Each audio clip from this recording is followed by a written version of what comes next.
നമ്മള് category 1 child development and psychology എന്ന് പറയുന്ന ഭാഗത്തെ കഴിഞ്ഞ ലാസ്റ്റ് നടന്ന ക്വസ്റ്റ്യൻസ് ആണ് നമ്മൾ ഡിസ്കസ് ചെയ്യാൻ പോകുന്നത്. അപ്പൊ നിങ്ങൾ ക്വസ്റ്റ്യൻസ് ഡിസ്കസ് ചെയ്യുന്നതോടൊപ്പം തന്നെ നിങ്ങൾ പലരും എഴുതിയ എക്സാം ആയിരിക്കും ഇത്. പലരും ബോർഡർ ലൈനിലാണ് നിൽക്കുന്നത്. 1-2 മാർക്കിനാണ് അവർക്ക് കേട്ടിട്ട് നഷ്ടപ്പെട്ടത്. അപ്പൊ നമ്മള് പഠിച്ച ഭാഗങ്ങളിൽ നിന്ന് ക്വസ്റ്റ്യൻസ് എങ്ങനെയാണ് ചോദിക്കുക എന്നതാണ് നമ്മൾ ഡിസ്കഷൻ നടത്തുമ്പോൾ നമ്മൾ കൂടുതലും ശ്രദ്ധിക്കേണ്ടത്. പഠിച്ച രീതി സൈക്കോളജി മിക്കവാറും ആപ്ലിക്കേഷൻ ലെവലാണ് എന്ത് ചെയ്യുന്നത്, ക്വസ്റ്റ്യൻസ് ചോദിക്കുന്നത്. അത്യാവശ്യം ക്വസ്റ്റ്യൻസിന്റെ ക്വാളിറ്റീസും കൂടിയിട്ടുണ്ട്, നിലവാരം കുറച്ചും കൂടെ കൂടിയിട്ടുണ്ട്. അപ്പൊ നിങ്ങൾ പഠിച്ച ഭാഗങ്ങളിൽ നിന്ന് എങ്ങനെയാണ് ക്വസ്റ്റ്യൻസ് വരുന്നത് എന്ന് നോക്കാം. ഒന്നാമത്തെ ക്വസ്റ്റ്യൻ, മാസ്ലോയുടെ ആവശ്യങ്ങളുടെ ശ്രേണിയിൽ മൂന്നാമതായുള്ള തലത്തിൽ വിശദീകരിച്ചിട്ടുള്ള ആവശ്യം തിരഞ്ഞെടുക്കുക. ഓപ്ഷൻ എ ശാരീരിക ആവശ്യം, ഓപ്ഷൻ ബി ആദരിക്കപ്പെടാനുള്ള ആവശ്യം, ഓപ്ഷൻ സി സ്നേഹിക്കാനും സ്നേഹിക്കപ്പെടാനുമുള്ള ആവശ്യം, ഓപ്ഷൻ ഡി സുരക്ഷിതത്വത്തിനുള്ള ആവശ്യം. അപ്പം ഈ ഒരു ക്വസ്റ്റ്യൻ കാണുമ്പോൾ നമ്മളെ ഹയറാർക്കി ഓഫ് നീഡ്സ് അല്ലെ, ആവശ്യങ്ങളുടെ ശ്രേണിയാണ് ചോദിച്ചത് മാസ്ലോയുടെ. അപ്പം ഓപ്ഷന് നമ്മൾ ചിലപ്പം ലാസ്റ്റും ഫസ്റ്റും ഒക്കെ ആയിരിക്കും. ഒട്ടുമിക്ക ആൾക്കാരും എന്ത് ചെയ്തിട്ടുണ്ട്, മുഴുവനായിട്ട് പഠിച്ചിട്ടുണ്ട്. നമ്മളിത് കഴിഞ്ഞ ആ ഒരു എക്സാം ടൈമില് പറഞ്ഞതായിരുന്നു, എന്ത് എല്ലാ സ്റ്റെപ്സും പഠിച്ചിരിക്കണം. കാരണം പണ്ട് കുറച്ച് മുന്നേ ആണെങ്കിൽ ആദ്യത്തെ സ്റ്റേജും അവസാനത്തെ സ്റ്റേജും ആയിരുന്നു ചോദിച്ച് കണ്ടത്. പക്ഷെ ഇപ്പൊ നോക്കുമ്പോൾ ഓരോ സ്റ്റേജും എടുത്ത് ചോദിക്കുന്നുണ്ട്. അതേപോലെ തന്നെ 2 സ്റ്റേജസിന് ഇടയിലായിട്ട് വരുന്ന സ്റ്റേജ് ഏതാ എന്നുള്ള രീതിയിലും ചോദിക്കുന്നുണ്ട്. ശാരീരിക ആവശ്യത്തിനും ആദരിക്കപ്പെടാനും ഉള്ള ആവശ്യത്തിനും ഇടയ്ക്ക് വരുന്നത് ഏതാണ്, അല്ലെങ്കിൽ 4മതായിട്ട് വരുന്നത് ഏതാണ്, ലാസ്റ്റ് വരുന്നത് ഏതാണ്, അങ്ങനെ ഏത് വേണമെങ്കിലും ചോദിക്കാം. ആ ഒരു ലെവലിലാണ് ഇപ്പൊ ക്വസ്റ്റ്യൻസ് വരുന്നത്. അപ്പൊ നമ്മൾ ഓരോ സ്റ്റെപ്പിലും പഠിച്ചിരിക്കണം.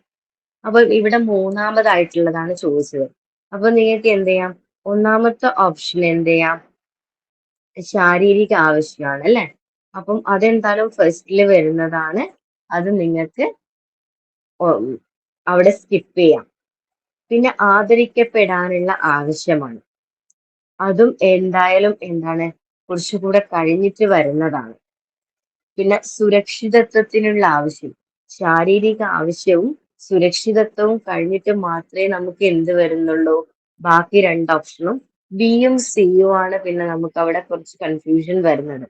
പിന്നെ കുറച്ച് പഠിച്ചിട്ടുള്ള ഒരു വിദ്യാർത്ഥി ആണെങ്കിൽ ഓഫ് കോഴ്സ് നമുക്ക് മൂന്നാമത്തത് സ്നേഹിക്കാനും സ്നേഹിക്കപ്പെടാനുമുള്ള ആവശ്യമാണെന്ന് നമുക്ക് മനസ്സിലാക്കാൻ പറ്റും. അപ്പൊ ഒന്നാമത്തത് ശാരീരിക ആവശ്യമാണ്, രണ്ടാമത്തത് സുരക്ഷിതത്വം അല്ലെങ്കിൽ സേഫ്റ്റി നീഡാണ്, മൂന്നാമത്തത് ലവ് ആൻഡ് ബിലോങ്ങിങ്നെസ് അല്ലെങ്കിൽ സ്നേഹിക്കാനും സ്നേഹിക്കപ്പെടാനുമുള്ള ആവശ്യം, നാലാമത്തതാണ് സെൽഫ് എസ്റ്റീം അല്ലെങ്കിൽ ആദരിക്കപ്പെടാനുള്ള ആവശ്യം, ലാസ്റ്റ് ആണ് എന്ത് വരുന്നത്, ആത്മ സാക്ഷാത്കാരത്തിനുള്ള ആവശ്യം വരുന്നത്. അപ്പം ഇനി നമ്മൾ അങ്ങോട്ടുള്ള എക്സാമിന് പ്രിപ്പയർ ചെയ്യുമ്പം കറക്റ്റ് ആ ഓർഡറിൽ പഠിച്ചു വെക്കുക. ഏത് ചോദ്യം ചോദിച്ചാലും നമുക്ക് അറ്റൻഡ് ചെയ്യാൻ പറ്റുന്ന രീതിയിൽ തന്നെ പഠിച്ചു വെക്കുക. 2 സ്റ്റേജസ് തന്നിട്ട് അതിനിടയിൽ വരുന്നത് ഏതാ എന്ന് വേണമെങ്കിലും നമ്മളോട് ചോദിക്കാം. ഇപ്പൊ ക്വസ്റ്റ്യൻസ് ആയിട്ട് കൂടുതൽ കുറച്ച് ഫെമിലിയർ ആയവർക്ക് മനസ്സിലാവും. ആദ്യമായിട്ടാണ് കേട്ടിട്ട് എക്സാം അറ്റൻഡ് ചെയ്യാൻ പോകുന്നത് എങ്കിൽ നിങ്ങൾ മസ്റ്റ് ആയിട്ടും പഠിക്കേണ്ട ഏരിയ ആണ് എന്ത്, ഹയറാർക്കി ഓഫ് ലേണിംഗ്, അബ്രഹാം മാസ്ലോയുടെ ആവശ്യങ്ങളുടെ ശ്രേണി നിർബന്ധമായിട്ടും പഠിച്ചിരിക്കണം. അപ്പം ഇങ്ങനെയൊക്കെ ആ ഏരിയയിൽ നിന്ന് ക്വസ്റ്റ്യൻസ് വരാം. രണ്ടാമത്തെ ക്വസ്റ്റ്യൻ, താഴെ പറയുന്നവയിൽ പഠനത്തെ സ്വാധീനിക്കുന്ന മാനസികമായ ഘടകം ഏതാണ്? ക്വസ്റ്റ്യൻസ് നന്നായി. അപ്പൊ നിങ്ങൾ ഫസ്റ്റില് പറയാൻ പറ്റുമോ ഏതാണ് ക്വസ്റ്റ്യൻസ് 2 തവണയെങ്കിലും മനസ്സിരുത്തി വായിക്കണേ. കാരണം നമ്മൾ വായിക്കുമ്പോൾ ഒറ്റ വായനയിൽ പല വേർഡ്സും നമ്മൾ വിട്ടുപോകാൻ ചാൻസ് ഉണ്ട്. നമ്മൾ കുറച്ച് ധൃതി പിടിച്ചായിരിക്കും, നമ്മൾ എക്സാം ഹാളിലാണെങ്കിൽ കുറച്ച് ധൃതി പിടിച്ചിട്ട് നമ്മൾ മാനസികമായിട്ട് കുറച്ച് സമ്മർദ്ദത്തിലൊക്കെ ആയിരിക്കും ആ സമയത്ത്. അപ്പൊ നമ്മൾ ഒറ്റ പ്രാവശ്യം ക്വസ്റ്റ്യൻ എഴുതി ആൻസർ എഴുതുമ്പോൾ അത് മാറിപ്പോവാനുള്ള ചാൻസ് വളരെ കൂടുതലാണ്. അപ്പം ഒന്നോ രണ്ടോ മൂന്നോ തവണ നമ്മൾ ക്വസ്റ്റ്യൻ വായിക്കണം. ഇവിടെയാണെങ്കിൽ താഴെ പറയുന്നതിൽ പഠനത്തെ സ്വാധീനിക്കുന്ന മാനസികമായ ഘടകം എന്ന് പറയുന്നുണ്ട്. അപ്പം ഇതിലെ ഓരോന്നും എന്താണ്, നമ്മളെ പഠനത്തെ സ്വാധീനിക്കുന്ന ഘടകം തന്നെയാണ് കൊടുത്തത്. പക്ഷെ അതിലെ മാനസികമായിട്ട് എന്നുള്ളത് എടുത്ത് ചോദിച്ചിട്ടുണ്ട്. അപ്പൊ ഓപ്ഷൻ എ പ്രായം, ഓപ്ഷൻ ബി ആരോഗ്യം, ഓപ്ഷൻ സി ക്ഷമത, ഓപ്ഷൻ ഡി പ്രചോദനം. Age, health, fitness, motivation. അപ്പം ഇതിൽ മാനസികമായിട്ട് പറയുകയാണെങ്കിൽ എന്താണ്, ഒറ്റ ഘടകമാണ് അല്ലെ, പ്രചോദനം, മോട്ടിവേഷൻ. പ്രായം എന്ന് പറയുന്നത് എന്താണ്, ഒരു ഫിസിക്കൽ ഫാക്ടർ ആണ് അല്ലെ. ആരോഗ്യം, ആരോഗ്യം നമ്മുടെ മനസ്സിനെയും ബാധിക്കും. പക്ഷെ തന്നിരിക്കുന്നവയിൽ മോസ്റ്റ് സ്യൂട്ടബിൾ ആയിട്ടുള്ള ആൻസർ ഏതാണ്, പ്രചോദനം തന്നെയാണ്. ഓക്കെ, ഓക്കെ ആണല്ലോ. ഹലോ ഒന്ന് പറയാവോ, ഓക്കെ അല്ലേ?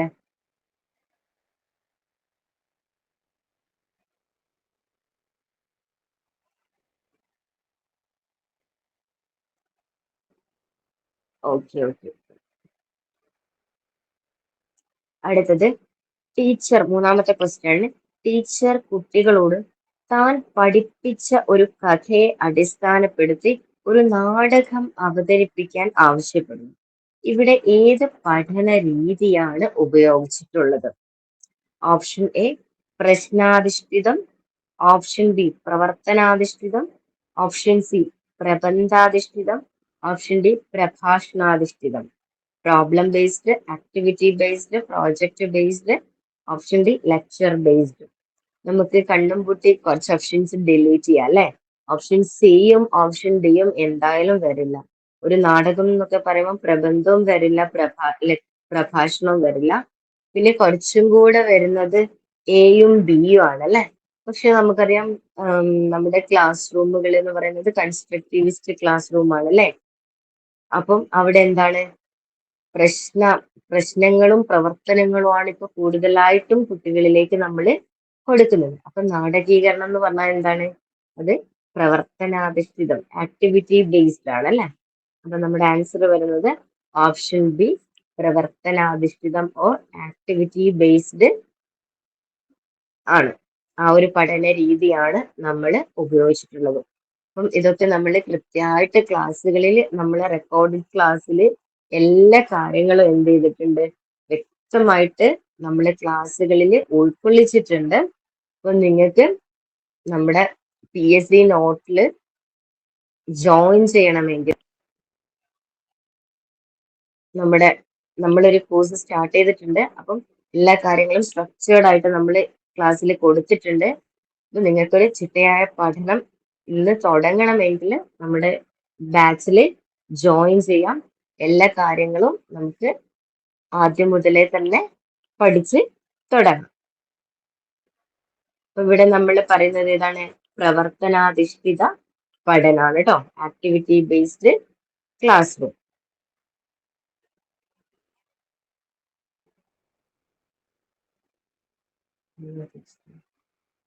ഏഴാമത്തെ ക്വസ്റ്റ്യൻ. അടുത്ത ക്വസ്റ്റ്യൻ, വൈകല്യത്തിന്റെ കാരണങ്ങൾ പാരമ്പര്യമോ പാരിസ്ഥിതികമോ ആകാം. വൈകല്യത്തിന് കാരണമാകുന്ന പാരിസ്ഥിതിക ഘടകം താഴെ കൊടുത്തിട്ടുള്ള പട്ടികയിൽ നിന്ന് തിരഞ്ഞെടുക്കുക. ഓപ്ഷൻ എ ജീനുകൾ, ഓപ്ഷൻ ബി ക്രോമസോമുകൾ, ഓപ്ഷൻ സി ഹോർമോണുകൾ, ഓപ്ഷൻ ഡി രോഗങ്ങൾ. അപ്പം ഇവിടെയും നമ്മൾ ക്വസ്റ്റ്യൻ നന്നായിട്ട് വായിക്കണം, അല്ലെങ്കിൽ നമ്മൾ ഏതെന്നെ കറുപ്പിച്ച് പോരാൻ സാധ്യതയുണ്ട്. അപ്പൊ നമുക്ക് പഠന വൈകല്യങ്ങൾ ഉണ്ട് അല്ലെ, നമ്മൾ ഒരുപാട് പഠന വൈകല്യങ്ങൾ പഠിച്ചിട്ടുണ്ട്. ചിലത് പാരമ്പര്യമായിട്ടുള്ള ഘടകങ്ങളായിരിക്കാം പഠന വൈകല്യത്തിന്റെ കാരണങ്ങൾ. ചിലപ്പം അതൊരു പാരിസ്ഥിതിക ഘടകമായിരിക്കാം. അപ്പം ഇവിടെ ഓപ്ഷൻ എ ജീനുകൾ, ഓപ്ഷൻ ബി ക്രോമസോമുകൾ, ഓപ്ഷൻ സി ഹോർമോണുകൾ.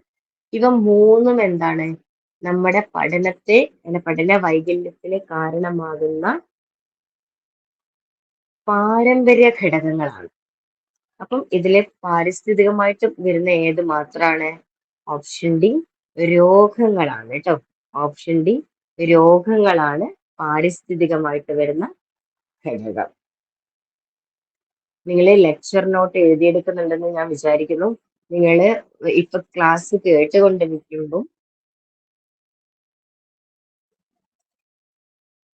വൈകല്യത്തെ സ്വാധീനിക്കുന്ന പാരിസ്ഥിതിക ഘടകങ്ങൾ എന്ന് പറഞ്ഞ് രോഗങ്ങളിൽ എഴുതാം. അതേപോലെ തന്നെ പാരമ്പര്യ ഘടകങ്ങൾ എന്നും പറഞ്ഞിട്ട് ആ 3 ഓപ്ഷൻസും ജസ്റ്റ് ലെക്ചർ നോട്ടായിട്ട് എഴുതി വെക്കണേ. അപ്പം ഓപ്ഷനിൽ നിന്നും നമുക്ക് ഒരുപാട് കാര്യങ്ങൾ പഠിക്കാൻ ഉണ്ടാവും. അടുത്ത ക്വസ്റ്റ്യൻ, മിക്ക വിദ്യാഭ്യാസ സ്ഥാപനങ്ങളിലും ഒരു കുട്ടിയുടെ വികസനത്തിന്റെ എല്ലാ വശങ്ങളും മൂല്യനിർണ്ണയം നടത്തുന്നു. ഈ മൂല്യനിർണ്ണയ പ്രക്രിയ അറിയപ്പെടുന്നത്? ഓപ്ഷൻ എ സംരചനാ മൂല്യനിർണ്ണയം, ഓപ്ഷൻ ബി നിരന്തരവും സമഗ്രവുമായ മൂല്യനിർണ്ണയം, ഓപ്ഷൻ സി ആത്യന്തിക മൂല്യനിർണ്ണയം, ഓപ്ഷൻ ഡി ആന്തരിക മൂല്യനിർണ്ണയം. ഒന്നാമത്തെ formative, continuous and comprehensive evaluation, option C summative evaluation, option D internal evaluation. ഇപ്പൊ നമ്മുടെ ക്ലാസ് റൂമുകളിൽ നടക്കുന്ന ഇവാലുവേഷൻ ഏതാണെന്നാണ് ക്വസ്റ്റ്യൻ. അപ്പൊ എന്താണ്? ഒരു കുട്ടിയുടെ എല്ലാ കാര്യങ്ങളും നമ്മൾ ഇവാലുവേറ്റ് ചെയ്യുന്നുണ്ട് അല്ലെ? അപ്പൊ എന്താണ്? ഓപ്ഷൻ ബി നിരന്തരവും സമഗ്രവുമായ മൂല്യനിർണ്ണയമാണ് അല്ലെ? Continuous and comprehensive evaluation. അവരുടെ ഓവറോൾ കാര്യങ്ങൾ ക്ലാസ് റൂമിൽ ഡെയിലി അവര് എന്ത് ചെയ്യുന്നുണ്ട്? ഇവാലുവേഷന് വിധേയമാവുന്നുണ്ട്. അതേപോലെ തന്നെ ഇയർ എൻഡ് എക്സാം, അതേപോലെ ക്വാർട്ടർലി ഹാഫ് ഇയർലി എക്സാംസ്, അങ്ങനെ അക്കാഡമിക് ആയിട്ട് നോൺ അക്കാഡമിക് ആയിട്ട്, അതായത് ആർട്സ്, സ്പോർട്സ്, എല്ലാ മേഖലകളിലും അവർ എന്ത് ചെയ്യുന്നുണ്ട്? ഇവാലുവേഷന് വിധേയമാവുന്നുണ്ട് അല്ലെ? ഇപ്പൊ നമ്മുടെ ക്ലാസ് റൂമുകളിൽ നടക്കുന്നത് എന്താണ്? കണ്ടിന്യൂസ് ആൻഡ് കോംപ്രിഹെൻസീവ് ഇവാലുവേഷൻ, അല്ലെങ്കിൽ നിരന്തരവും സമഗ്രവുമായ മൂല്യനിർണ്ണയ രീതിയാണ്. വെരി വെരി ഇമ്പോർട്ടന്റ് ആണ്. കണ്ടിന്യൂസ് ആൻഡ് കോംപ്രിഹെൻസീവ് ഇവാലുവേഷൻ മിക്കപ്പോഴും എന്ത് ചെയ്യുന്നുണ്ട്? ക്വസ്റ്റ്യൻസ് റിപ്പീറ്റഡ് ആണ്. അപ്പം 2 സ്റ്റാർ മാർക്ക് ഇതൊക്കെ കൊടുത്തു, കണ്ടിന്യൂസ് ആൻഡ് കോംപ്രിഹെൻസീവ് ഇവാലുവേഷൻ എന്നുള്ളത്. അടുത്തത്, താഴെ പറയുന്നവയിൽ സെഫാലോപോഡൽ തത്വവുമായി ബന്ധപ്പെട്ടത് ഏതാണ്? അപ്പം ഇത് വികാസം എന്ന് പറയുന്ന ഏരിയ എന്ന് വന്ന ക്വസ്റ്റ്യൻ ആണ്. അപ്പം ഇതും എന്താണ്? നിങ്ങൾ 2 സ്റ്റാർ മാർക്ക് കൊടുത്തിട്ട് എഴുതിക്കോ. സെഫാലോപോഡൽ തത്വം അത് ശരീര മധ്യത്തിൽ നിന്ന് വശങ്ങളിലേക്കാണോ, അല്ലെങ്കിൽ വികാസം സഞ്ചിത സ്വഭാവത്തോടു കൂടിയാണോ, വികാസം ഹൃദയ നിയമം പാലിക്കുന്നു, ഓപ്ഷൻ ഡി വികാസം തല മുതൽ കാല് വരെ, അല്ലെങ്കിൽ proceed from head to toe. ഇതിൽ ഏതാണെന്നാണ്?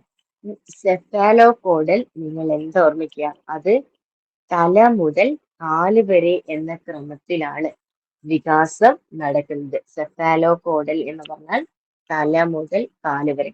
അപ്പം ഇതിന്റെ മറ്റൊന്നാണ് എന്ത്? പ്രോക്സിമോ ഡിസ്റ്റൽ അല്ലെ? ശരീര മധ്യത്തിൽ നിന്ന് വശങ്ങളിലേക്ക്. ഒന്നുകിലും നിങ്ങൾ ഇത് പഠിക്കുമ്പോൾ ഏതെങ്കിലും ഒന്ന് പഠിച്ചു വെക്കാം. ഇതും വെരി വെരി ഇമ്പോർട്ടന്റ് ആണ്. സെഫാലോപോഡൽ എന്ന് പറയുന്നത് എന്താണ്? തല മുതൽ കാല് വരെ. അതവിടെ പഠിച്ചു വെക്കുക. അങ്ങനെയാണെങ്കിൽ എന്ത് ചെയ്യാം? പ്രോക്സിമോ ഡിസ്റ്റൽ എന്ന് പറഞ്ഞാല് ശരീര മധ്യത്തിൽ നിന്ന് തുടങ്ങി വശങ്ങളിലേക്കായിരിക്കും. ഏതേലും ഒന്ന് പഠിച്ചു വെക്കുക. ഒന്നുകിൽ പ്രോക്സിമോ ഡിസ്റ്റൽ പഠിക്കുക, അല്ലെങ്കിൽ സെഫാലോപോഡൽ പഠിക്കുക.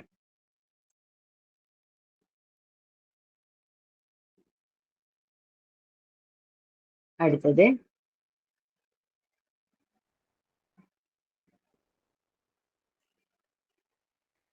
പതിമൂന്നാമത്തെ ക്വസ്റ്റ്യൻ, ഒരു കുട്ടിക്ക് കണക്കുമായി ബന്ധപ്പെട്ട പ്രശ്നങ്ങൾ പരിഹരിക്കുന്നത് ബുദ്ധിമുട്ടാണ്. ഇത് ഏത് തരം പഠന വൈകല്യമാണെന്ന് തിരിച്ചറിയുക. Option A dyslexia, option B dysgraphia, option C dyscalculia, option D dyspraxia. അപ്പൊ നമ്മള് ഗണിതപരം എന്ന് പറയുമ്പം കാൽക്കുലേറ്റർ എന്താണ്, ഗണിതത്തിനാണ്, നമ്മൾ കണക്ക് കൂട്ടാനാണ് ഉപയോഗിക്കുന്നത്. അപ്പം ഡിസ്കാൽക്കുലിയ എന്ന് പറഞ്ഞാൽ എന്താണ്? അത് കണക്കുമായി അല്ലെങ്കിൽ ഗണിതപരമായ പ്രശ്നങ്ങളുമായി ബന്ധപ്പെട്ട വൈകല്യമാണ്. ഡിസ്ഗ്രാഫിയ എന്ന് പറഞ്ഞാൽ എഴുതാനുള്ള വൈകല്യമാണ് അല്ലെ. ചിലപ്പം എട്ട് എന്ന് എഴുതുന്നതും അല്ലെങ്കിൽ നാൻ എഴുതുന്നത് റാന്ന് എഴുതുന്നത് തിരിഞ്ഞു പോവുക, അങ്ങനെ എഴുതാനുള്ള വൈകല്യമാണ് ഡിസ്ഗ്രാഫിയ എന്ന് പറയുന്നത്. ഡിസ്കാൽക്കുലിയ എന്ന് പറഞ്ഞാൽ ഗണിതപരമായിട്ടുള്ള ആ ഒരു പ്രശ്നമാണ്. ഡിസ്ലെക്സിയ എന്ന് പറഞ്ഞാൽ റീഡിങ് എബിലിറ്റി ആണ്. ഡിസ്പ്രാക്സിയ എന്ന് പറഞ്ഞാൽ മോട്ടോർ ആക്ടിവിറ്റി ആയിട്ട് ബന്ധപ്പെട്ട വൈകല്യമാണ്. അപ്പം വൈകല്യങ്ങള് എപ്പോഴും എല്ലാ എക്സാമിലും ഒരു വൈകല്യത്തെ കുറിച്ച് നിർബന്ധമായിട്ടും ചോദിച്ചിട്ടുണ്ടാവും. അപ്പം ഇതും നിങ്ങൾ ഇമ്പോർട്ടന്റ് മാർക്ക് ചെയ്യേണ്ട ഒരു ഏരിയയാണ് പഠന വൈകല്യം. അടുത്ത ക്വസ്റ്റ്യൻ, ബ്രൂണറുടെ അഭിപ്രായത്തിൽ ഏത് ഘട്ടത്തിലാണ് കുട്ടി വസ്തുക്കളെ മനസ്സിൽ രൂപങ്ങളായി ആവിഷ്കരിക്കുന്നത്? ഓപ്ഷൻ എ യാഥാസ്ഥിതിക ഘട്ടം, ഓപ്ഷൻ ബി പ്രതീകാത്മക ഘട്ടം, ഓപ്ഷൻ സി യാഥാസ്ഥികാനന്തര ഘട്ടം, ഓപ്ഷൻ ഡി ബിംബന ഘട്ടം. അപ്പം ഇതില് രണ്ട് സ്റ്റേജ് നമുക്ക് സ്കിപ്പ് ചെയ്യാം അല്ലെ. രണ്ട് ഓപ്ഷൻസും നമുക്ക് സ്കിപ്പ് ചെയ്യാം. എയും സിയും നമുക്ക് സ്കിപ്പ് ചെയ്യാം. കാരണം അത് ആരുടേതല്ല, ബ്രൂണറെ സ്റ്റേജും അല്ല അല്ലെ. പിന്നെ ഓപ്ഷൻ ബിയും ഓപ്ഷൻ ഡിയും ആണുള്ളത്. അപ്പം കുട്ടി വസ്തുക്കളെ രൂപങ്ങളായിട്ട് ചിത്രീകരിക്കുന്നത് ഓപ്ഷൻ ഡി ബിംബന ഘട്ടത്തിലാണ് കേട്ടോ. ബിംബന ഘട്ടം. അടുത്തത്, ഡൈവേർജന്റ് ചിന്തയിൽ ഓപ്ഷൻ എ കുട്ടി ഒരു പരിഹാരം മാത്രം കണ്ടെത്തുന്നു, ഓപ്ഷൻ ബി കുട്ടിക്ക് പരിഹാരം കണ്ടെത്താൻ സാധിക്കുന്നില്ല, ഓപ്ഷൻ സി കുട്ടി സങ്കീർണമായ ഉത്തരങ്ങൾ കണ്ടെത്തുന്നു, ഓപ്ഷൻ ഡി കുട്ടി പരിഹരണത്തിനായി പല രീതികൾ ഉപയോഗിക്കുന്നു. അപ്പം ഈ ഒരു ക്വസ്റ്റ്യൻ എന്ന് പറയുന്നത് ഡൈവേർജന്റ് ചിന്ത എന്നാണ് അല്ലെ. ഡൈവേർജന്റ് ചിന്ത അല്ലെങ്കിൽ വിവ്രജന ചിന്ത എന്ന് മലയാളത്തിൽ നമ്മൾ പറയും. അപ്പൊ നമ്മൾ ഇത് ഡിലീറ്റ് ചെയ്തൊരു ക്വസ്റ്റ്യൻ ആണ് കഴിഞ്ഞ എക്സാമിന്. കാരണം കറക്റ്റ് ആൻസർ ഓപ്ഷനിൽ ഇല്ല. ഇപ്പൊ ഡൈവേർജന്റ് ചിന്ത എന്ന് പറയുമ്പോൾ എന്താണ്, ഒരു പ്രശ്നം നമ്മുടെ മുന്നിലേക്ക് കിട്ടിക്കഴിഞ്ഞാൽ അതിനെ പല രീതിയിൽ സോൾവ് ചെയ്യാൻ ശ്രമിക്കുന്നതാണ് എന്ത്, പല ആംഗിളിൽ ഏതൊക്കെ രീതിയിൽ നമുക്കതിന്റെ സൊല്യൂഷൻ കാണാൻ പറ്റും. അതായത് ഒരുപാട് വഴികളിലൂടെ കാണും, വ്യത്യസ്തമായ കോണുകളിലൂടെ ആ ഒരു പ്രശ്നത്തെ നോക്കി കാണുന്നതാണ് നമ്മൾ വിവ്രജന ചിന്ത അല്ലെങ്കിൽ ഡൈവേർജന്റ് തിങ്കിങ് എന്ന് പറയുന്നത്. ഓക്കെ ആണോ? ഇവിടെ കൊടുത്തതിന് ഒരു പരിഹാരം മാത്രമാണ് കാണുക എന്ന് പറയുന്നത്. അപ്പൊ കൺവേർജന്റ് എന്നാണ് അല്ലെങ്കിൽ സംവ്രജനം എന്നാണ് കൊടുത്തതെങ്കിൽ നമുക്ക് പറയാമായിരുന്നു ഒന്നാമത്തത് ഓപ്ഷൻ എ കറക്റ്റ് ആണ്. പക്ഷെ വിവ്രജന ചിന്തയിലെ കുട്ടി ഒരു പരിഹാരം മാത്രമല്ല കാണുന്നത്, പല കോണുകളിലൂടെ ചിന്തിച്ച് പല ഉത്തരങ്ങളിലേക്ക് എത്താൻ കുട്ടി ശ്രമിക്കുന്നുണ്ട്. അപ്പം കറക്റ്റ് ആൻസർ ഇല്ല. പക്ഷെ നിങ്ങളെ മനസ്സിലാക്കണം, ഡൈവേർജന്റ് ചിന്ത എന്ന് പറഞ്ഞാൽ എന്താണ്, പല രീതിയിൽ ചിന്തിച്ചിട്ട് സൊല്യൂഷനിലേക്ക് എത്തുന്നതാണ് എന്ത്, വിവ്രജന ചിന്ത അല്ലെങ്കിൽ ഡൈവേർജന്റ് തിങ്കിങ് എന്ന്. ക്വസ്റ്റ്യൻ വായിക്കുന്നുണ്ട് കേട്ടോ. അസുഖം കാരണമാണ് പരീക്ഷയിൽ ജയിക്കാൻ സാധിക്കാത്തത് എന്ന് ഒരു കുട്ടി പരാതി പറയുന്നു. ഇവിടെ കുട്ടി ഏത് പ്രതിരോധ തന്ത്രമാണ് ഉപയോഗിച്ചത്? അപ്പം ഡിഫൻസ് മെക്കാനിസം അല്ലെങ്കിൽ പ്രതിരോധ തന്ത്രങ്ങള് എപ്പോഴും എക്സാമിനെ റിപ്പീറ്റ് ചെയ്ത് വരുന്ന ഭാഗമാണ്. ഏതെങ്കിലും ഒരു ഡിഫൻസ് സിറ്റുവേഷൻ തരും, അത് ഏത് ഡിഫൻസ് മെക്കാനിസം ആണ് കുട്ടി യൂസ് ചെയ്തത് എന്നാണ് ചോദിക്കാം. ഇവിടെ എന്താണ്, അസുഖം കാരണമാണ് പരീക്ഷയ്ക്ക് ജയിക്കാൻ സാധിക്കാത്തത്. അപ്പം തന്റെ കഴിവുകേട് അസുഖത്തിലേക്ക് എന്ത് ചെയ്യാണ്, ഡയറക്റ്റ് ചെയ്യാണ് ശരിക്കും കുട്ടി ചെയ്തത്. അപ്പൊ ഇവിടെ എന്താണ്, ഓപ്ഷൻ എ യുക്തീകരണമാണ് ആൻസർ വരിക. ഓപ്ഷൻ എ യുക്തീകരണം. അടുത്തത് പഠനം ഒരു സാമൂഹിക പ്രവർത്തനമാണ്. താഴെ പറയുന്നവയിൽ പഠനം കൊണ്ട് മെച്ചപ്പെടുത്താൻ സാധിക്കുന്നത് എന്തെല്ലാം? ഓപ്ഷൻ എ സഹകരണം, ഓപ്ഷൻ ബി വിശ്വാസം, ഓപ്ഷൻ സി ബഹുമാനം, ഓപ്ഷൻ ഡി മുകളിൽ പറഞ്ഞവയെല്ലാം. അപ്പം പഠനം കൊണ്ട് നമുക്ക് എല്ലാം മെച്ചപ്പെടുത്താൻ സാധിക്കില്ലേ? സഹകരണ മനോഭാവം, വിശ്വാസ മനോഭാവം, ബഹുമാനം, ഇതൊക്കെ നമ്മള് പഠനത്തിന്റെ ഒരു ഉൽപ്പന്നമായിട്ട് പറയുന്നതാണ് അല്ലെ. അപ്പം ഓപ്ഷൻ ഡി മുകളിൽ പറഞ്ഞവയെല്ലാം ആണ് ആൻസർ വരിക. ഓക്കെ ആണല്ലോ? ഓക്കെ.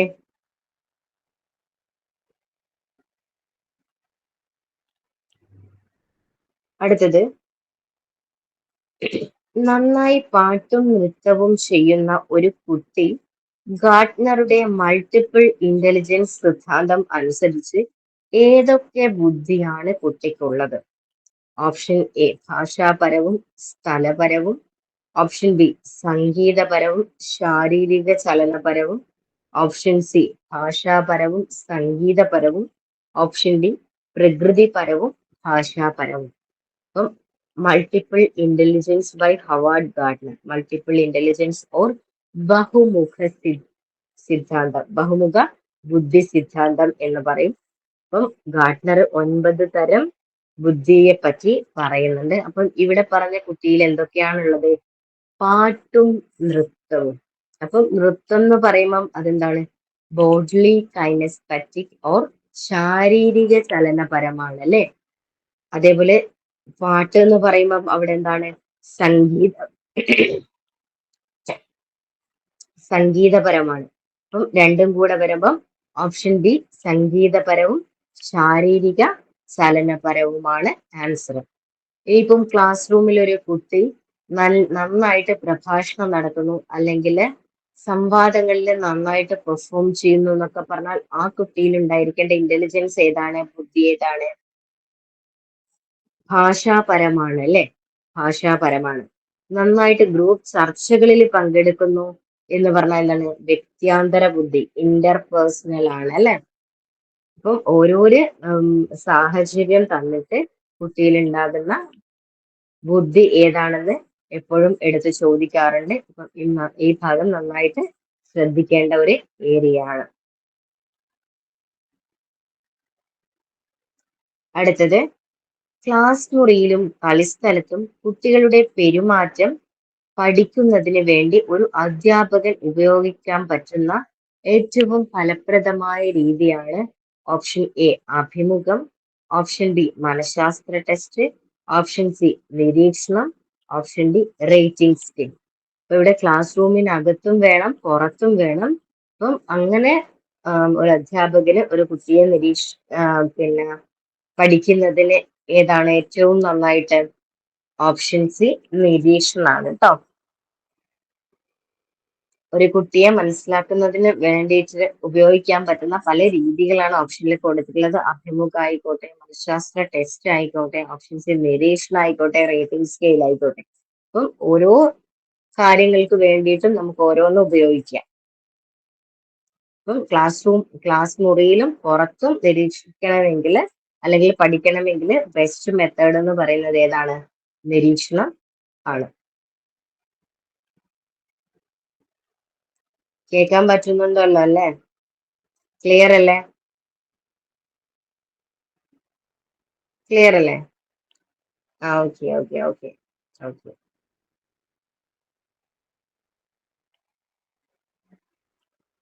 പ്രവർത്തിച്ച് പഠിക്കുക എന്നതിലൂടെ സ്വന്തം താല്പര്യങ്ങൾക്കും ആവശ്യങ്ങൾക്കും അനുസരിച്ച് കുട്ടി പഠിക്കുന്ന വിദ്യാഭ്യാസ സമ്പ്രദായമാണ് ഓപ്ഷൻ എ പരമ്പരാഗത രീതി, ഓപ്ഷൻ ബി ജീവിത കേന്ദ്രീകൃതം, ഓപ്ഷൻ സി വിദ്യാർത്ഥി കേന്ദ്രീകൃതം, ഓപ്ഷൻ ഡി പാഠ്യപദ്ധതി കേന്ദ്രീകൃതം.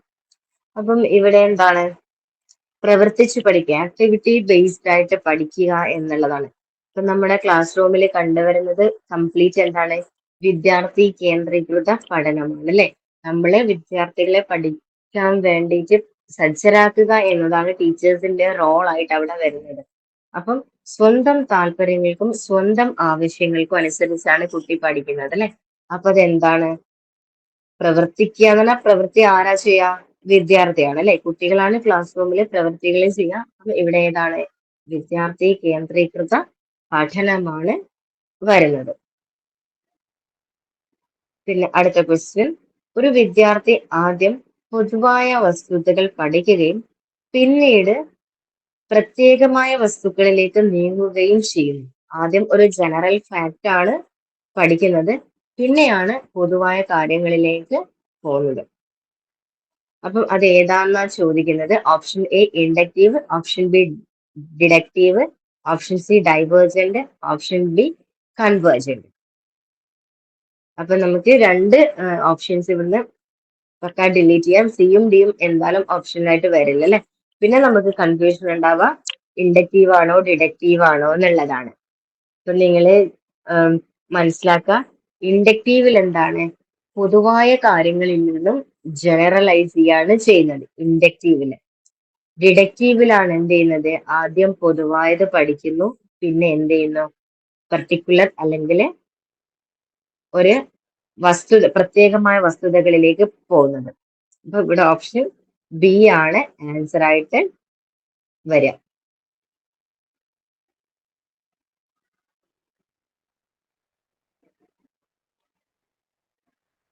അടുത്ത ക്വസ്റ്റ്യൻ, ഞാൻ ക്വസ്റ്റ്യൻ വായിക്കുന്നത്, ക്വസ്റ്റ്യന് ക്ലാരിറ്റി കുറച്ച് കുറവുണ്ട് അല്ലെ. താഴെ പറയുന്ന മാർഗങ്ങളിൽ കുട്ടികളെ സ്കൂളിൽ വിജയിക്കാൻ സഹായിക്കുന്ന രീതികൾ കണ്ടെത്തുക. ഓപ്ഷൻ എ അധ്യാപന പഠന പ്രക്രിയ രസകരമാക്കുക. ഓപ്ഷൻ ബി ഒഴിവ് സമയം നൽകുക. ഓപ്ഷൻ സി പാഠ്യേതര പ്രവർത്തനങ്ങൾക്ക് സമയം നൽകുക. ഓപ്ഷൻ ഡി സ്വയം പഠനത്തിനുള്ള അവസരങ്ങൾ നൽകുക. അപ്പം ഓപ്ഷൻസ് നന്നായിട്ട് വായിക്കാം. അധ്യാപന പഠന പ്രക്രിയ രസകരമാക്കുക. രസകരമായാൽ മാത്രമേ മടുപ്പില്ലാതെ നമുക്ക് ഒരു ക്ലാസ് ഹാൻഡിൽ ചെയ്യാൻ പറ്റുള്ളൂ അല്ലെ. അപ്പം പഠന പ്രവർത്തനങ്ങൾ രസകരമാക്കുന്ന രീതിയിൽ തന്നെയാണ് ഇപ്പൊ ക്ലാസ് റൂം സെറ്റിങ്സ് ഒക്കെ ഉള്ളത് അല്ലെ. അപ്പം രസകരമാക്കുക ഓപ്ഷനിൽ വരാം. ഒഴിവ് സമയം നൽകണം അല്ലെ. കുട്ടികളെ നമ്മുടെ 10 മണിക്ക് സ്കൂളിലെത്തിയ 4 മണി വരെ പഠിപ്പിച്ചുകൊണ്ടിരിക്കുകയാണ് ചെയ്യേണ്ടത് അല്ലല്ലേ. അവർക്ക് റിലാക്സ് ചെയ്യാനുള്ള ടൈം, അവർക്ക് കായിക പ്രവർത്തനങ്ങളിൽ ഏർപ്പെടാനുള്ള ടൈം, അങ്ങനെ പഠന പ്രവർത്തനത്തോടൊപ്പം പാഠ്യേതര പ്രവർത്തനങ്ങളും പിന്നെ അവർക്ക് ഒഴിവ് സമയവും നൽകണം അല്ലെ. ഓപ്ഷൻ ഡി സ്വയം പഠനത്തിനുള്ള അവസരങ്ങൾ നൽകുക. അപ്പൊ ഇത് നാലും എന്താണ്? ക്ലാസ് റൂം പഠനം വിജയകരമാക്കാനുള്ള രീതികളാണ്. നാലും ഓപ്ഷൻ ആണ് അല്ലെ. അപ്പൊ നമ്മുടെ ഓപ്ഷൻ വരിക A, B, C and D ആണ് അല്ലെ. അടുത്തത് വ്യക്തിത്വത്തിന്റെ മനോവിശ്ലേഷണം, സൈക്കോ അനാലിസിസ്. മനോവിശ്ലേഷണം അല്ലെങ്കിൽ സൈക്കോ അനാലിസിസ് എന്നാണ് പറയുക അല്ലെ. സിദ്ധാന്തം മുന്നോട്ട് വെച്ചത് ആര്? Option A Sigmund Freud, option B William Woolf, option C Carl Roger, option D Abraham Maslow. അപ്പം സൈക്കോ അനാലിസിസ് അല്ലെങ്കിൽ മനോവിശ്ലേഷണം ആരുമായി ബന്ധപ്പെട്ടതാണ്? സിഗ്മണ്ട് ഫ്രോയിഡ് ആണ് അല്ലെ. സിഗ്മണ്ട് ഫ്രോയിഡ് ആണ്. ലാസ്റ്റ്, പാവ്ലോവിന്റെ പൗരാണികാനുബന്ധ സിദ്ധാന്തം, ക്ലാസിക്കൽ കണ്ടീഷനിങ് സിദ്ധാന്തത്തിൽ അനുബന്ധത്തിന് ശേഷം ബെല്ലിന്റെ ശബ്ദം കേൾക്കുമ്പോൾ ഉമിനീർ ഉണ്ടാകുന്നത്. പാവ്ലോവിന്റെ തിയറീസ് ഒക്കെ നമ്മൾ നന്നായിട്ട് പഠിച്ചതായിരിക്കും അല്ലെ. നന്നായിട്ട് പഠിക്കാനും ഉണ്ട്, നമ്മൾ ഓരോ കാര്യങ്ങളും മനസ്സിലാക്കേണ്ടതും ഉണ്ട്. അപ്പം ഓപ്ഷൻ എ അനുബന്ധനം ചെയ്യാത്ത ചോദകം, ഓപ്ഷൻ ബി അനുബന്ധിത പ്രതികരണം, ഓപ്ഷൻ സി അനുബന്ധനം ചെയ്യാത്ത പ്രതികരണം, ഓപ്ഷൻ ഡി അനുബന്ധിത ചോദകം. അപ്പം ഉമിനീർ ഉണ്ടാവുന്നതാണ് അല്ലെ. അപ്പം ഓഫ്കോഴ്സ് അതെന്താണ്? ഒരു പ്രതികരണമാണ്, ചോദകമല്ല. നമ്മളൊരു ചോദകം, ബെൽ എന്ന ചോദകം കൊടുത്തു, അത് അനുബന്ധ ചോദകമാണ്. അതിനുശേഷം ഉണ്ടാകുന്ന ഉമിനീർ, ഉമിനീർ എന്ന് പറയുന്നത് എന്താണ്? ഒരു പ്രതികരണമാണ്. അപ്പം ഇവിടെ എന്താണ്? ഓപ്ഷൻ ബി ആണ് വരിക, അനുബന്ധിത പ്രതികരണമാണ്. ഓപ്ഷൻ ബി ആണ് ആൻസർ ആയിട്ട് വരിക. അടുത്തത് ക്വസ്റ്റ്യൻ. ഒരു ടീച്ചർ ക്ലാസ്സിൽ ഒരു പുതിയ പ്രശ്നം നൽകിയപ്പോൾ ഒരു കുട്ടിക്ക് അത് പരിഹരിക്കാൻ സാധിച്ചില്ല. കാരണം അവൾ മുമ്പ് ഒരു പ്രശ്നം പരിഹരിക്കാൻ ഉപയോഗിച്ച അതേ മാനസിക പ്രവർത്തനങ്ങളാണ് പ്രശ്നപരിഹാരത്തിന് ഉപയോഗിച്ചത്. പ്രശ്നപരിഹാരത്തിന് ഉപയോഗിച്ച പ്രശ്നപരിഹാരത്തിലെ തടസ്സത്തിന്റെ പേര് എന്താണ്? ഓപ്ഷൻ എ മാനസിക ചട്ടക്കൂട് or mental set, option B പ്രചോദനം, ഓപ്ഷൻ സി യുക്തിചിന്ത, ഓപ്ഷൻ ഡി ക്രിയാത്മകത. അതായത് മുന്നേ സെറ്റ് ചെയ്ത കാര്യങ്ങൾ വെച്ചിട്ട് ഈ പ്രശ്നം പരിഹരിക്കാൻ പറ്റുന്നില്ല. അപ്പൊ നമ്മൾ മൈൻഡ് സെറ്റ് മാറ്റണം അല്ലെ. ഇവിടെ എന്താണ് ആൻസർ വരിക? മാനസിക ചട്ടക്കൂട് അല്ലെങ്കിൽ മെന്റൽ സെറ്റ് ആണ് കേട്ടോ. അടുത്തത്, പിയാഷയുടെ അഭിപ്രായത്തിൽ ഏത് ഘട്ടത്തിലാണ് കുട്ടികൾ യുക്തിപൂർവം ചിന്തിക്കുകയും അമൂർത്തമായി ചിന്തിക്കുകയും അവയുടെ അടിസ്ഥാനത്തിൽ അനുമാനങ്ങൾ ഉണ്ടാക്കുകയും ചെയ്യുന്നത്? അമൂർത്തം എന്ന് പറഞ്ഞാൽ അബ്സ്ട്രാക്റ്റ് ആണ് കേട്ടോ. യുക്തിചിന്ത എന്ന് പറഞ്ഞാൽ എന്താണ്? ചിന്തയുടെ ഉയർന്ന തലത്തിലുള്ളതാണ് എന്ത് വരുന്നത്? യുക്തിചിന്ത അല്ലെങ്കിൽ ലോജിക്കൽ തിങ്കിങ് എന്ന് പറയുന്നത്.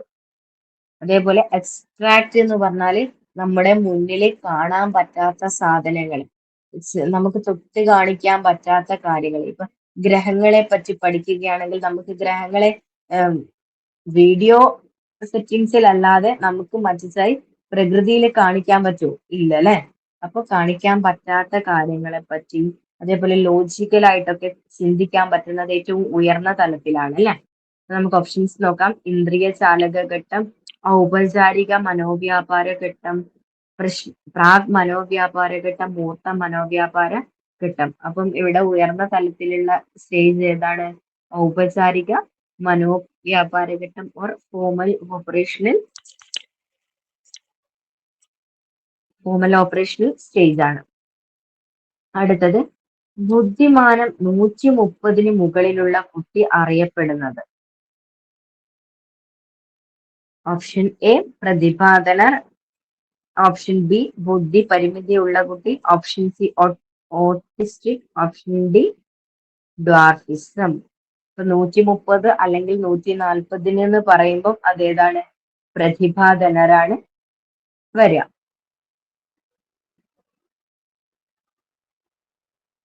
ഹലോ, ഇത്രയും പറഞ്ഞത് ക്ലിയർ ആണോ? ക്ലിയർ ആണ്. ക്ലിയർ ആണ്. അപ്പം എന്റെ ക്ലാസ്സിലിരിക്കുന്ന നിങ്ങളില് ചിലരെങ്കിലും ഈ ഒരു എക്സാം അറ്റൻഡ് ചെയ്തിട്ടുണ്ടാവും. ചിലര് പുതിയ സ്റ്റുഡൻസ് ആയിരിക്കാം. അറ്റൻഡ് ചെയ്തിരിക്കണം അല്ലെ. അപ്പം നമ്മൾക്ക് പഠിച്ച കാര്യങ്ങള് ക്വസ്റ്റ്യൻസ് എങ്ങനെ വരും എന്നുള്ളത് കൂടുതലായിട്ട് ഫെമിലിയറൈസ് ആവണം. എന്നാൽ മാത്രമേ നമുക്ക് എന്ത് ചെയ്യാൻ പറ്റുള്ളൂ? നല്ല രീതിയിൽ ക്വസ്റ്റ്യൻസ് അറ്റൻഡ് ചെയ്യാൻ പറ്റുള്ളൂ.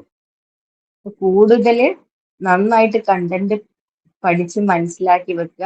കണ്ടന്റ് അതേപോലെ രീതിയിൽ നമുക്കിപ്പോ ചോദിക്കുന്നില്ല. അതിന്റെ ആപ്ലിക്കേഷൻ ആണ് ക്വസ്റ്റ്യൻ പേപ്പറിൽ വരിക. അത്യാവശ്യം നിലവാരമുള്ള ക്വസ്റ്റ്യൻസ് തന്നെയാണ് ചോദിക്കുന്നത്.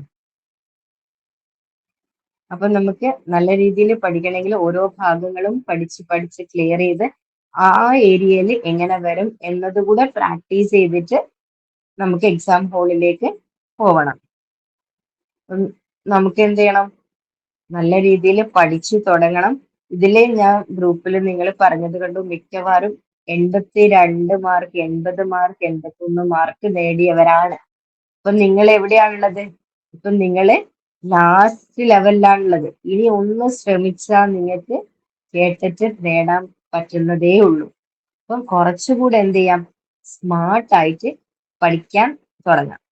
കൂടുതൽ നിങ്ങൾക്ക് എവിടെ നിന്നൊക്കെ പ്രീവിയസ് ഇയർ ക്വസ്റ്റ്യൻ പേപ്പർ കിട്ടുന്നു അപ്പോഴൊക്കെ നിങ്ങൾ എന്ത് ചെയ്യാം? വർക്കൗട്ട് ചെയ്യാം. കൂടുതൽ ക്വസ്റ്റ്യൻസ് വർക്കൗട്ട് ചെയ്യുക എന്നുള്ളതാണ് ഏറ്റവും ഇമ്പോർട്ടൻറ്റ്.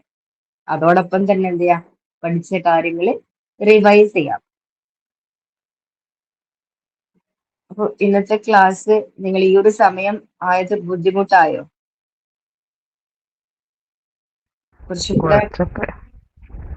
കുറച്ചൊക്കെ വീട്ടമ്മമാരായിരിക്കല്ലേ നമ്മള്. ഞാനും ഒരു വീട്ടമ്മ തന്നെയാണ്.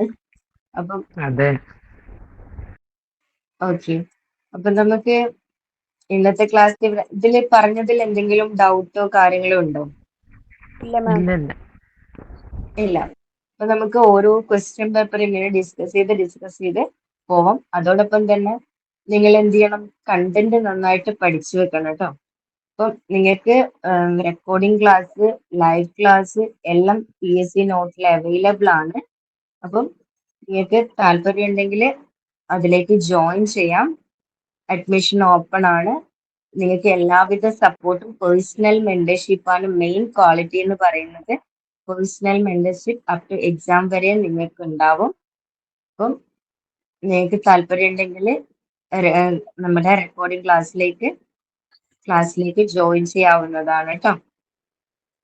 ഇനി ഈ ക്വസ്റ്റ്യൻസ് പറ്റി എന്ത് ഡൗട്ട് ഉണ്ടെങ്കിൽ നിങ്ങൾക്ക് ഗ്രൂപ്പിൽ ഷെയർ ചെയ്യാം കേട്ടോ. നമുക്കവിടെ റിപ്ലൈ തരുന്നതായിരിക്കും. എല്ലാവർക്കും കാണുന്ന രീതിയിൽ, എല്ലാവർക്കും മനസ്സിലാവുന്ന രീതിയിൽ നമ്മുടെ അവിടെ റിപ്ലൈ തരുന്നതായിരിക്കും. അപ്പൊ ഓക്കെ, ഇന്നത്തെ ക്ലാസ് നമുക്ക് ഇവിടെ വൈൻഡപ്പ് ചെയ്യാം. ഓക്കെ. Okay ma'am. ഓക്കെ.